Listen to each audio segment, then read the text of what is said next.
Hi everyone, I'm Brianna Jonason, the Graduate Assistant at the Violence Awareness and Response Program. So just a little bit about me to get going, as I hope to be a familiar and friendly face throughout the school year, despite being behind a computer screen currently. So I'm a grad student in the Masters of Social Work program. I love to eat Swiss rolls. I have a gray cat named Norman, and I'm a bit behind on this one, but I'm currently binge watching Queer Eye in my free time, and I absolutely love it. So I'm here today to lead a conversation circle, which I will be doing monthly, to discuss prevalent topics trending around the world that relate to domestic and or sexual violence. In today's conversation circle, we will be diving into one, how to recognize any possible trauma you've experienced that may be stored throughout your body. Two, how to take care of yourself in that. And three, how to support others who may be experiencing trauma or the after effects of it. And how do we do this all throughout a pandemic? So to begin, I'd like to highlight what the Violence Awareness and Response Program, or VARP as we commonly call it, does here on campus. So the first step is advocacy.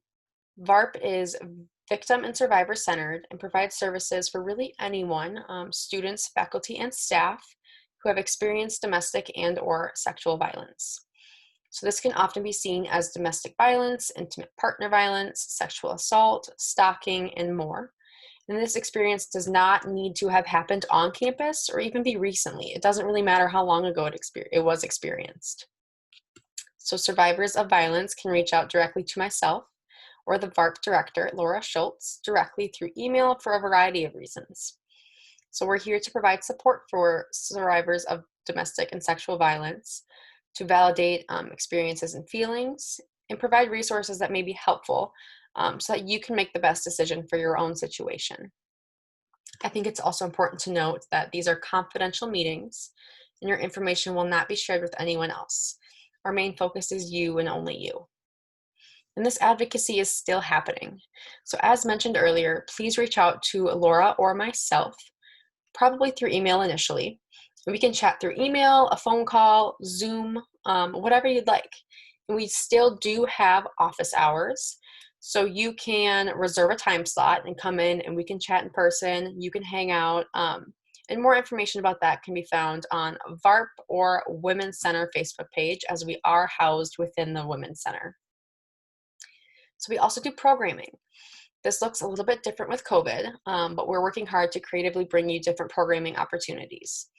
So as mentioned, I will be leading these conversation circles monthly, and they can be found on our Facebook page.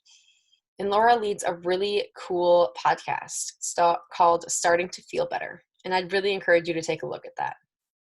And the link can also be found on our Facebook page. So make sure to kind of like and follow our Facebook so you can stay connected and updated on the different programming opportunities we have available that we're working hard on right now. So the third part of what we do is education. So traditionally, this was done through our PEACE program, which stands for Peer Educators Acting for Change and Equality, where we often would go into classrooms and create other opportunities to teach others about important topics surrounding domestic and sexual violence, which often included things like bystander intervention, sexual assault, consent, and other events. So our education piece may also look a little bit different at this time, but we are getting creative with it. So don't be surprised if we end up popping into one of your online classes.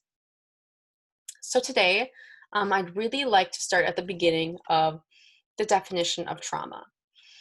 And then we'll kind of dive into signs of trauma within ourselves, kind of how to deal with it, how to manage it within ourselves personally, and then also how to be a good friend in this moment of maybe you're not the one experiencing trauma, but somebody else close to you is. So I'll be sharing my screen.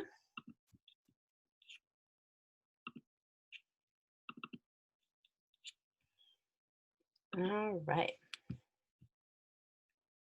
So trauma in a global pandemic.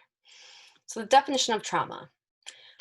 There's so much information out there. A really good resource I found was the Substance Abuse and Mental Health Services Administration, also called SAMHSA. I use multiple different sources throughout this document that I'll be sharing. If you ever want any more information, please reach out to me. I found a lot of really good stuff.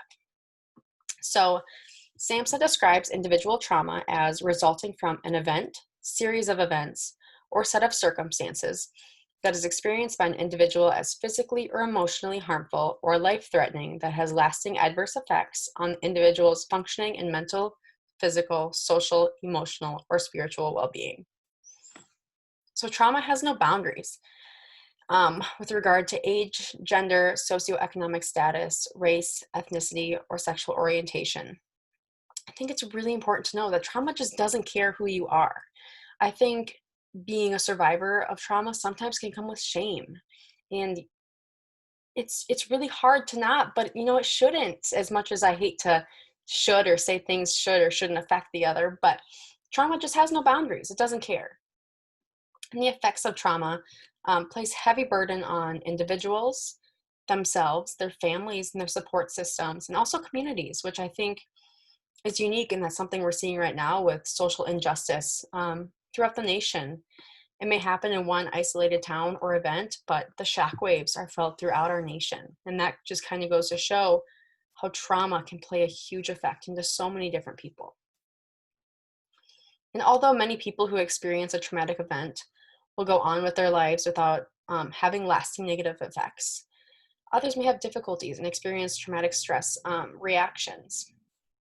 So how someone responds to a traumatic event is personal. And if there's a strong support system in place, if they have little to no history of other traumatic experiences, and if they're just naturally more resilient, it may not affect their mental health. But if any of these before mentioned factors are not into play, it can be hard. And I think, as I mentioned earlier, we might have a negative tendency to compare traumas and say, well, this person went through something that's way worse, way more traumatic. I shouldn't feel this way. I shouldn't do this. I should do this, or whatever it may be. Someone once told me not to should on yourself, and that really stuck with me. I find myself doing it and I remind myself, don't should on myself. I often tell myself, I shouldn't feel this. I should do this. And I think with trauma that can come into play. So research has shown that traumatic experiences are associated with both behavioral health and chronic physical health conditions, especially those traumatic events that occurred during childhood. So substance use and mental health conditions and other risky behaviors have been linked to traumatic experiences. So that's just something to note in yourself. Maybe these are tendencies, and maybe it's a good point to dive deeper and say, what's going on here? So leading into that is how to recognize your own trauma. So trauma survivors often learn to adapt. They develop responses that may seem like self-care, but they're really actually coping mechanisms, which is often the best self-care that can be done at that time. So this coping often includes hiding your emotions, your emotional needs from yourself, learning to distract your attention, numb or deny the emotional turmoil inside. And it may often be the only way to remain as part of the group you depend on for food, shelter, or daily life. So trauma survivors can emerge from their experiences having managed to survive without the faintest idea of what good self-care looks like or what it even means. Because often we're just trying to manage. We're not trying to excel or do anything great or crazy. We're just trying to get through the day. And sometimes that's all we can do, and that's okay. So many trauma survivors, they don't even realize that they've experienced a traumatic event in their life. Many just kind of keep moving on with the coping mechanisms that they have developed without realizing that life really can get better. So a quote that I found that I really liked was, "I'm not what happened to me, I'm what I choose to become." I think it's really powerful and empowering to know that what happened in the past, it doesn't define you. It can, but we can also choose to not let it control us, and we can move forward, we can handle it, we can build supports, and that's part of what VARP is here to do. So emotional and psychological symptoms of experiencing trauma may include shock, denial, or disbelief, confusion, anger, anxiety, mood swings, guilt and shame and self-blame, withdrawing from others, feeling sad and hopeless, or feeling disconnected or numb. So then diving deeper into some physical symptoms can be night terrors, insomnia, which can lead to fatigue and difficulty concentrating. Again, with agitation and anxiety. Having an extreme startle reflex of kind of the smallest things can just really put us on the edge, which can show that we're just never really truly relaxed, which is exhausting. Withdrawing from social situations or even personal relationships. Again, kind of the anger and the rage and the feeling numb and disconnected from those around us. There can be physical aches and pains that we just can't explain away, as I don't know what else they would be. And also racing heart, high blood pressure. So another note that I found that was interesting was kind of signs you need to be doing better self-care due to trauma. And it went on to say that you may not be giving yourself the self-care you need if you avoid going to the doctor. You sleep poorly without looking at what you need to sleep better. You seek comfort from food, especially unhealthy ones, Swiss rolls, or your relationship with food is a constant struggle. You may dismiss your body's need for healthy exercise. You often reject the idea of asking for help.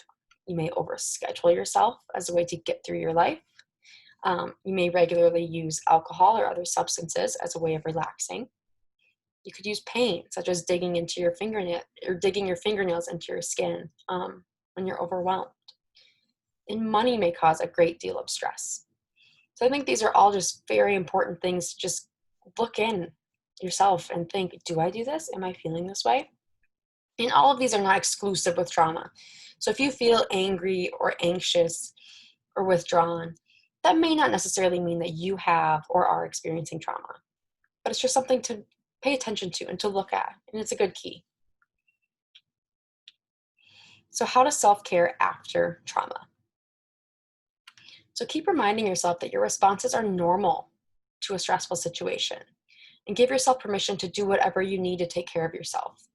Your body and mind will often tell you what to do, and your job's just to listen, which is so much harder than what we may think. Getting plenty of rest when you're tired, and using the energy you have if you experience hyperactivity at times. And don't force yourself to be active if you don't have the energy, and rest when you're tired. And talk to people as much as you need to. Reach out. You may experience a need to talk repeatedly about the trauma. Some find that therapeutic. And if you can find someone who's willing to listen, use him or her to talk about how you're feeling. If you don't have anyone in your support network, consider calling a crisis line or going to a crisis center, if possible, with COVID. Or using other community resources, such as VARP. That's what we're here to do. We're here to listen. And if it's outside of our scope, we're here to connect you with what is best for you, what you feel is best for you. It can be very beneficial to spend time with others, even if you're not talking. It can be comfortable to know that you're not alone, such as coming to campus and sitting in the CSU or in the Women's Center, reserving a time slot. We don't always need to be talking, but simply knowing that we're in a space filled with others, some can find awesome and very healing. Important to note that we don't have to make any life decisions if possible. If we really don't have to, it's really beneficial to not. We already have a lot on our plate when we're healing from trauma, and concentrating on taking care of ourselves in these moments is really important. And also doing things that feel good to you. Take baths, read, exercise, watch TV, binge your favorite show for a while. Spend time with family and friends. Fix yourself a special treat, or do whatever is nurturing and feels good to you. I love hot showers. Love, love, love hot showers. That's something that's really great for me. Maybe for you. But kind of taking that time to experiment and figure out what's good for you and allowing yourself that time, saying, it's okay, I deserve this. And also just allowing yourself to cry, to rage, to express what you need to. Trying not to numb ourselves, trying not to should on ourselves, saying I shouldn't feel this way, I shouldn't do this, I should do this, and trying not to use substances to take away the pain, as this often will only complicate the situation. So how to be supportive for those who've experienced trauma. So it can be difficult to know how to help someone you love and care for after they've gone through a distressing or frightening event. It's natural to want to make someone you love and care for feel better again, but it's important to accept what has happened. There is nothing you can say or do to make this person's pain completely disappear. That will happen with time and with rest and appropriate support, such as what you are offering at this time. Explain to them that you are sorry about what happened and what they have experienced, and that you're there to help them in any way they need. So it's often good to just flat out ask the person who experienced the trauma what you can do to support them, rather than assuming, even though it can come out of the best intentions of your heart. Sometimes just being point blank and asking can be the best. So just some suggestions for supporting a friend or a family member who has experienced trauma include making time to be with the person and making it obvious that you are available. Sometimes there can be a tendency to want to move someone on before they're ready, because a traumatic experience can make us feel uncomfortable. We maybe don't want to hear about it. But try to avoid doing this. People who have had a traumatic experience can feel reassured by human contact. And don't take their feelings to heart. These individuals may become irritable, depressed, angry, or frightened, and strong feelings and emotional outbursts are common. Try not to take it to heart. It's important to recognize that they have had a stressful experience and that their reactions are normal and will subside with time. You can help by reassuring the person that their reactions are normal, that it's okay, and that it's allowed for them to feel this way. Offer practical support. Huge. It seems often overlooked, but something as simple as like, do you need help with your homework? Do you need me to bring you a textbook? Do you need me to pick you up groceries? Do you need me to pick up your kids?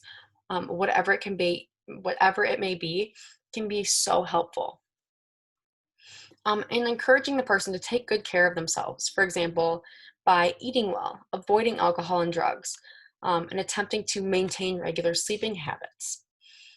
This person may also need to just be left alone, which for me is really hard. I'm really extroverted, and I love being there for people. And when they're hurting, I automatically assume that they want me there, they want my help. And sometimes they don't, and that's okay. And for me, I have to remind myself it's not personal. It's their journey, it's their healing. Also, suggesting to a person that they may want to maintain a regular daily routine and habits can be helpful, as well as encouraging that it's okay to reach out, and kind of removing the stigma of seeking services can be huge as well. So a lot of these you're able to do throughout a pandemic, and some we're not. I mean, I think we're lucky that we are in a time where we have texting and calling and FaceTime and Zoom and Facebook and all of these other methods. But I think really checking in on each other is crucial, because we don't know who's hurting and who's not if we don't just shoot a text. But it's exhausting. We're all going through a lot. So I don't think that we need to take on the responsibility of reaching out to everyone, because it can be a lot. But if we know someone's hurting or we haven't talked to them in a while, reaching out through a text, and it can lead to something greater and growing into maybe a FaceTime or a Zoom or a meetup with social distancing. All can be good.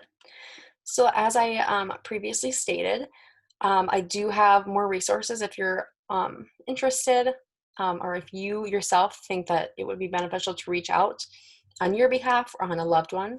Please reach out to Laura or I, and we would love to hear from you. And we hope to be connected with you soon through different programming and education and advocacy. So thank you guys. Have a good Monday.